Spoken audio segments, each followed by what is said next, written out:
Edo hindi napigilan ang sarili. Marami na ang kanyang narinig sa isang ito. At EDC nagkabistohan ang dalawa. Magandang araw at isang mapagpalang araw po sa inyong lahat mga kalingap. Sanay hindi niyo po makalimutan na mag-like sa video na ito. At paunawa tapusin muna ang kabuuhan ng video na ito mga kalingap at para malaman ang nilalaman nito. At maraming salamat po mga kalingap sa pagpatuloy na pagsuporta. At paki-subscribe po mga kalingap kay Kuya Val Santos Matubang at kay Ate Edna Vlogs at Rob Matubang, maraming salamat po. EDC nagkabistohan na, at Edo marami nang narinig sa isang ito. Pero bago yun mga kalingap ay pag-usapan muna natin ang mahal nating tambalan na ang EDC na kung saan sobrang saya ng mga fans na naipalabas na ang kanilang bagong episode na kung saan nag-celebrate sila ng kanilang anniversary. Sadyang matagal-tagal ng pinagsamahan ng EDC mga kalingap dahil umabot na rin sila ng 2 taon sa kanilang love team, lalo pa at first time rin ito nangyari kay Edo na nagtagal ang kanilang love team.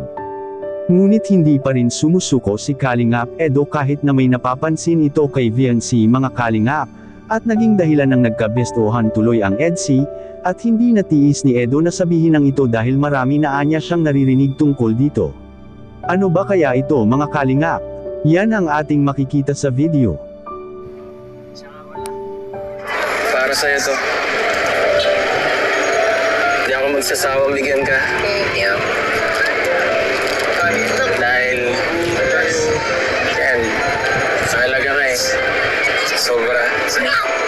Alam ko, sawa ka na dyan. Sabi mo nga eh. Naisip ko agad. Kita mo na reaksyon.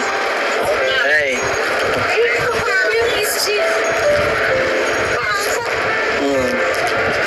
Ano mo naman? Wala nang bango? Wala nang bango. Joke lang. Wala nang bango.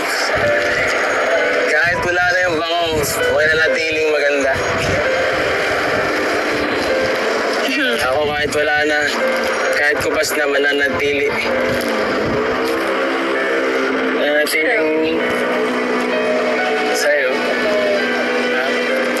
Sige, akin ka lang. Mukhang napilitan.